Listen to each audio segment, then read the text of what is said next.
Hi, I'm Dawn Hubbs, Head of Research Services in Atkins Library.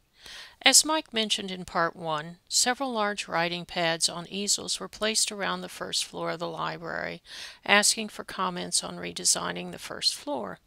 One point obvious to me from the writing on the easels is the library doesn't exist in a vacuum, and changes on campus with other buildings affect the library. For example, the new student union opened last August. When it opened, many changes occurred in what had been passing for a student union, the old Cone University Center, which was adjacent to the library, and resulting demands were made on the library. As part of the How Do You Work study, Donna LAUNC-CH, the library's anthropologist, is looking at the whole picture and the fact that students naturally take breaks when working. Hopefully there will be more sofas, comfortable chairs more conducive to curling up and reading, and perhaps taking that quick cat nap, and some way to provide late-night snacks. The staff is also looking at redesigning the first and second floors of the library. The latest addition and renovation of the building was planned 15 years ago, completed 10 years ago, and much has changed since that time. We need to increase seating on the first floor, and people love light and being able to study and see out a window, and the reference collection is now sitting in prime real estate on the first floor near windows, so we're rapidly working on reducing the size of the collection as much as possible, by 80 or 90%. To paraphrase the FedEx commercial, only material that absolutely positively has to be there will stay. Furniture may be ordered to create additional collaborative study areas. The staff is also looking at the concept of 5 service desks all on the first or second floors. We are asking ourselves, do we need and can we afford to staff 5 service desks? Is having 5 separate areas students have to go to offering the best service to our users? Could we offer new services with existing staff if we rearranged or combined existing services?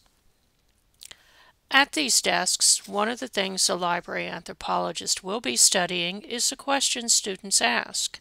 Several years ago, Research Services obtained free software called LiveStats from the University of Wisconsin Libraries to record desk statistics.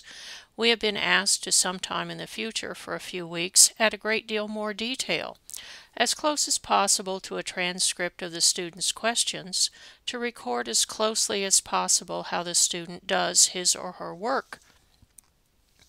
Research Services librarians do the majority of upper-level and graduate instruction.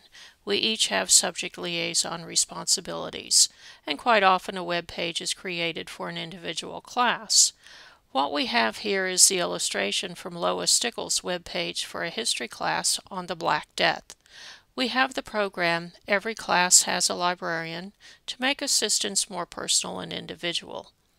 Every college, and in the College of Liberal Arts and Sciences, every department has a liaison who teaches classes, continues to work with students on an individual basis, and works with faculty on their research.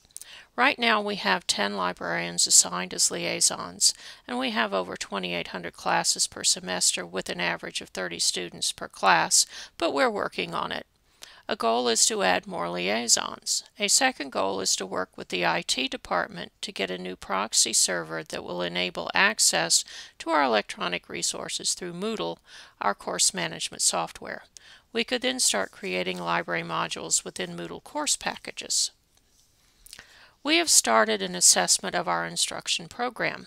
Mike Olson has been sitting in on selected classes both last semester and this semester offering a written evaluation. There is a task force headed by Judy Walker, our education liaison, that is comprised of the 9 liaisons in the Information Commons and the first-year writing librarian who are developing an online assessment tool. We have been charged with evaluating the instructor's presentation, covering areas such as was it clear, did the librarian adequately cover how to define one's search strategy. We will later move into trying to assess learning by the students. Liaison work has gone beyond credit courses. We have liaisons with some service areas, such as the University Center for Academic Excellence, and administrative areas, such as the Graduate School.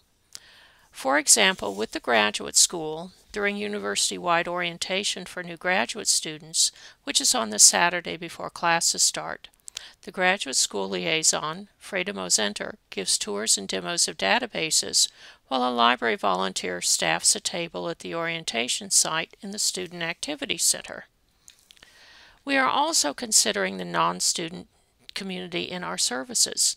We have an area of 16 computers that do not require a university login, but have guest login directions on the monitor, so our community can access almost all library resources, as well as Office 2007. That area is very heavily used by students from other area colleges, local high schools, as well as the general public. Atkins Library's other major community service programs include the NASA Education Resource Center and Patent and Trademark Depository Library Services. So as you can see, the Atkins Library Information Commons provides a diverse range of user-centered services. Thank you for viewing. Goodbye.